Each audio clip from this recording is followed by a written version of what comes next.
Assalamualaikum warahmatullahi wabarakatuh. Selamat pagi, siang, sore, dan malam. Izinkan saya memperkenalkan diri. Perkenalkan, nama saya Yeni Anggerin Fadilah dengan NIM 2020-31265 dari kelas Machine Learning D.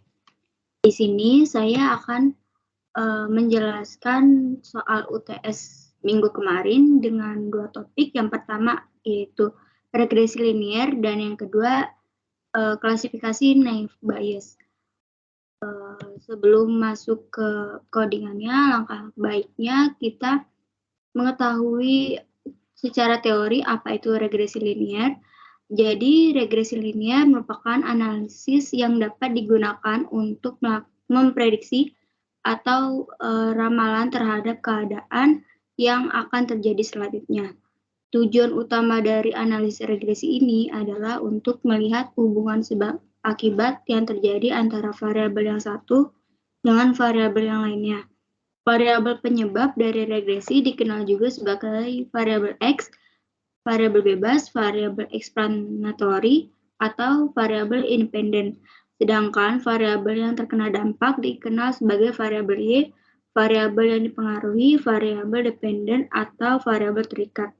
Persamaan regresi linear dari X terhadap Y, rumusnya yaitu Y sama dengan A ditambah BX, dengan Y yaitu variabel terikat, X variabel bebas, A itu intercept, dan B itu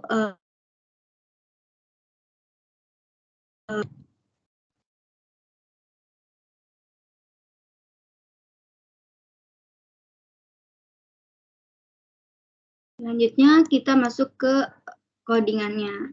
Jadi di sini regresi linear itu untuk memprediksi nilai AH atau absolute humanity karena filenya itu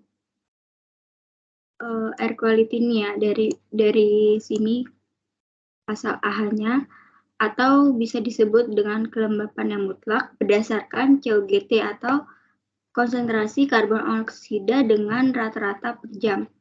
Yang pertama itu menginput importnya. Nah, di sini ada import NumPy, fungsinya untuk proses komputasi numerik. Ada import Pandas, fungsinya untuk mengolah suatu data. Scikit-learn ini untuk membantu processing data yang berguna untuk kebutuhan machine learning atau data science. Setelah itu yang kedua, kita memasukkan datasetnya. Nah, pada kali ini menggunakan dataset yang bernama Air Quality UCI dengan format filenya itu Excel berupa CSV, dan pastikan pula file Air Quality ini satu folder dengan file codingannya. Selanjutnya, cek datasetnya. Nah, keluar tabel dengan data berikut ini, yang terdiri dari beberapa fitur-fitur dari date hingga AH. Selanjutnya itu data split. Nah, di data split ini tuh siapkan data array-nya, pisahkan data menjadi dua bagian. Di sini ada X-train dan Y-train. Untuk memprediksi data AH sebagai data target dan data COGT atau konsentrasi CO rata-rata per jam atau karbon dioksida rata-rata per jam sebagai data testing.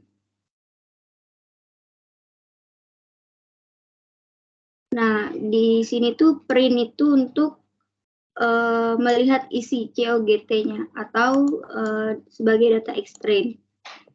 Maka akan menampilkan data secara menurun. Nah, kenapa secara menurun? Karena kita menggunakan new axis.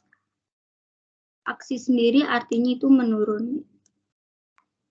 Setelah kita cetak X-train-nya, kita cetak Y-train-nya, maka akan menampilkan data nyamping karena tidak ada new axis di sini. data Y-Train ini tuh data AHA. Selanjutnya membuat modelnya. Nah, cara kerjanya itu dengan data train itu dimasukkan ke dalam model mesin learning-nya, maka mesin akan belajar dengan data training-nya. Nah, pada saat di sini model LR sama dengan linear regression itu mesin belum belajar. Tapi ketika kita menggunakan model LR.fit menggunakan parameter eksternnya train, ini mesin sudah belajar.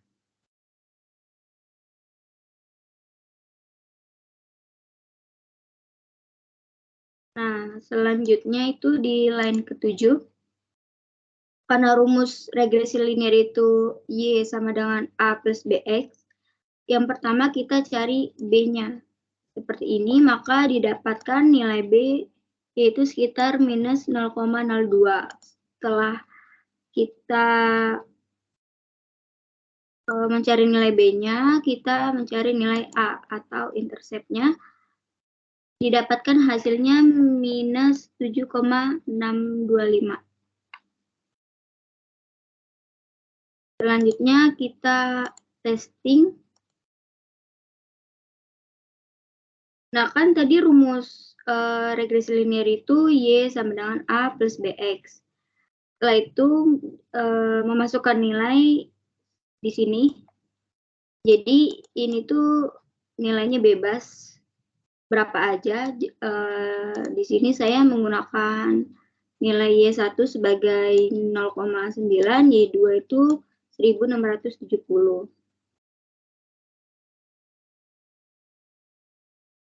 Di line ke-10 itu data YTC itu berupa Y1 dan Y2 itu dari sini, dari line 9. Selanjutnya, data X-test dimasukkan data bebas. Dalam hal ini itu data COGT, yaitu 0,9 dan 1670.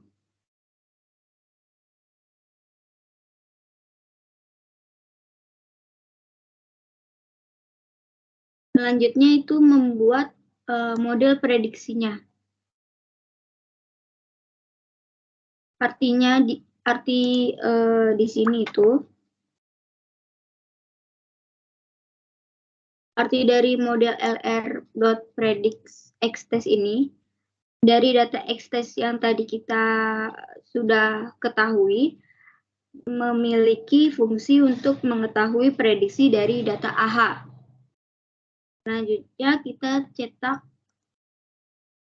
data AHA yang diprediksi, maka didapatkan data seperti ini.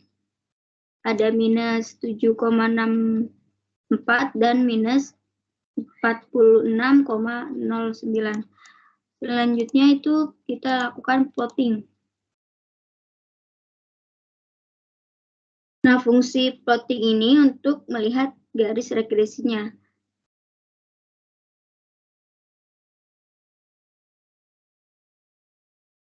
Grafik ini dinamakan sebagai scatter plot. Jadi titik yang warna biru ini itu datanya, sedangkan language ini itu ketebalan garisnya. Di sini saya menggunakan ketebalan garis sebesar 1 dan PLT plot ini untuk memvisualisasikan datanya. Yang terakhir itu kita melihat akurasinya. Di sini ada square root false. Jadi kita tidak mengkuadratkannya, didapatkan hasilnya itu 0,0. Maka nilai akurasinya yaitu 100%. Dalam hal ini itu tidak ada error. Lanjut ke topik yang kedua. itu ada klasifikasi naive Bayes. Jadi naive Bayes adalah metode yang cocok untuk klasifikasi biner atau multiclass. Klasifikasi biner dan multiclass. Metode yang juga dikenal sebagai naive Bayes classifier ini menekan teknik supervised klasifikasi di masa depan dengan menetapkan label kelas di instance atau catatan menggunakan probabilitas bersyarat. Probabilitas bersyarat adalah ukuran peluang suatu peristiwa yang terjadi berdasarkan peristiwa yang lain yang telah terjadi.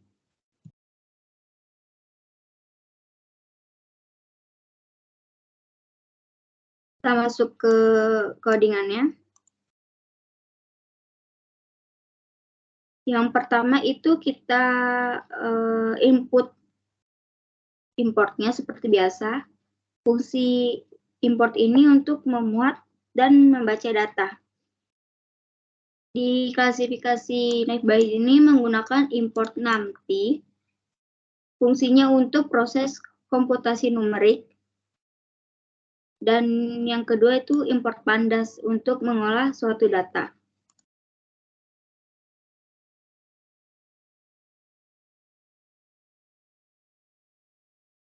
Selanjutnya yaitu kita memasukkan datasetnya. Pada kali ini menggunakan dataset yang bernama email dengan format file Excel-nya berupa CSV dan pastikan pula file email ini satu folder dengan file codingannya. Selanjutnya kita cetak datasetnya, didapatkan data tabel seperti ini dengan fitur mulai dari email number hingga prediction.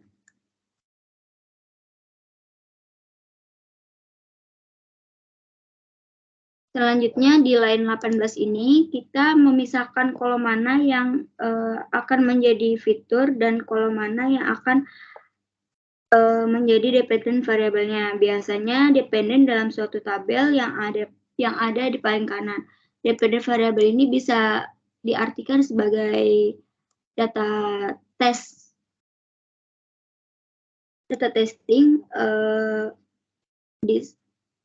Di sini bisa juga disebut sebagai kesimpulannya yang paling kanan. Jadi data tes ini bergantung pada fitur-fitur lainnya, mulai dari email number sampai dry ini. Nah, fitur atau variable dependent ini kita namakan sebagai X, kemudian kita menggunakan fungsi illoc atau index location. Jadi kita akan memisahkan berdasarkan indeksnya. Nah, di sini itu 3001 ini berarti kita memisahkan kolom mulai dari email number sampai dry. Jadi prediction ini kita tidak ikutkan. Begitu juga untuk yang Y-nya. Selanjutnya kita print X. Begitu juga kita print Y. Nah, print-nya ini tuh khusus untuk data prediknya, yang ini aja, yang paling kanan aja. Kalau yang print X ini mulai dari email number sampai dry.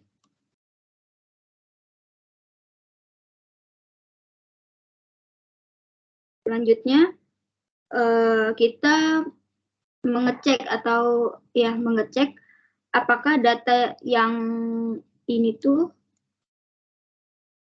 yang di sini tuh ada yang kosong atau enggak. Kita cek menggunakan from preprocessing.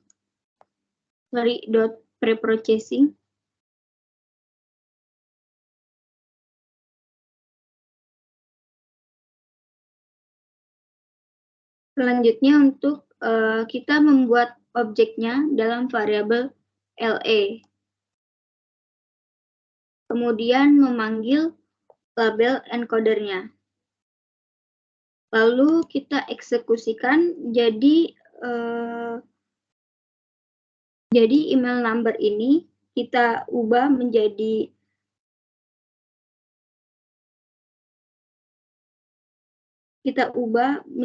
dengan indeks atau kolom ke 0. Jadi dari sini 0, 1, 2, dan seterusnya.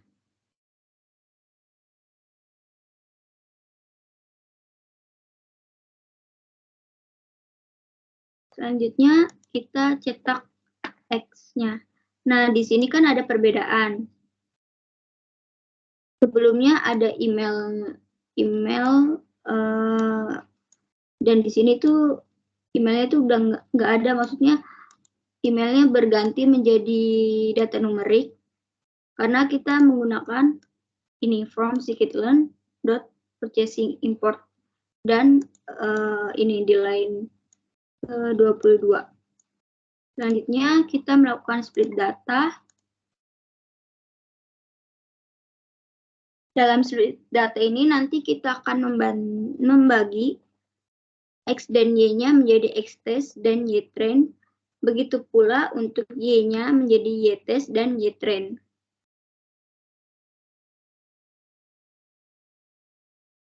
Pisahkan menjadi variabel X-train, X-test, Y-train, Y-test. Kemudian membuat objeknya, yaitu di sini tuh objeknya train, test, split. Ini. Kemudian menggunakan parameter XY dengan text size-nya itu 0,2. Jadi 0,2 ini memiliki arti 20% dari datasetnya akan dialokasikan untuk testing datasetnya. Nanti kita juga akan mengacak datanya, jadi menggunakan random state-nya 0. Kemudian kita cek X-train-nya. Di sini tuh ada sekitar 4.137 data dari 5.172 data atau keseluruhan data. Selanjutnya kita cetak Y-test-nya dengan print kita cetak S-test-nya dengan print X-test. Di sini ada sekitar 1.034 data karena kita menggunakan test size-nya itu 0,02. Jadi 0,02 dari keseluruhan data itu didapatkan di sini.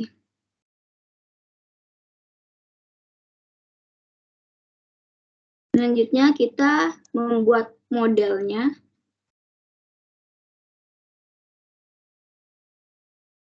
Menggunakan library scikit-learn. Nah, NB ini tuh artinya kita akan merepresentasikan sebagai naive Bayes. Dan untuk line ke-29 itu kita menggunakan membuat objek namanya classifier, sedangkan X-train Y-train-nya yaitu classifier trainingnya. Kemudian kita prediksi. Prediksi hasil, jadi kita membuat variabel Y-pred-nya dengan classifier.predict X-test. Kemudian kita cetak Y-pred-nya dan cetak Y-test-nya. Nah, antara Y-pred dan Y-test ini hasilnya sudah sama. Jadi bisa diartikan model yang kita buat itu bagus untuk diklasifikasi. Selanjutnya kita evaluasi model.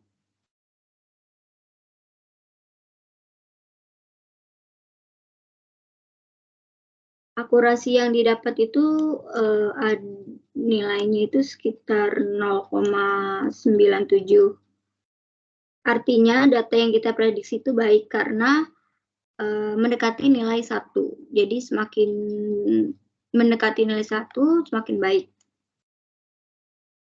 Ini tuh sama untuk akurasinya, jadi yang membedakan adalah presentasenya aja.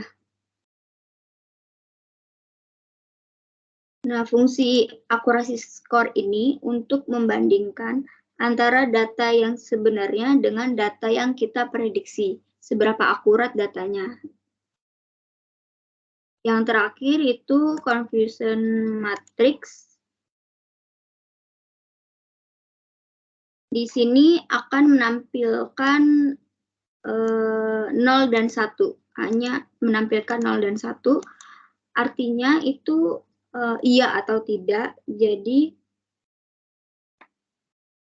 di sini tuh cara bacanya, yang biru itu bisa disebut true positif, jadi jumlah data yang bernilai positif dan diprediksi benar sebagai positif, sedangkan yang kotak warna ungu bernilai 24 ini bisa disebut false positif, yaitu jumlah data yang bernilai negatif dan diprediksi sebagai positif.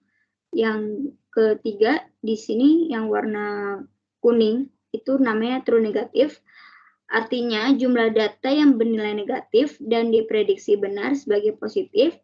Dan yang terakhir itu kotak warna ungu bernilai 7. Jadi artinya jumlah data yang bernilai positif dan diprediksi sebagai negatif.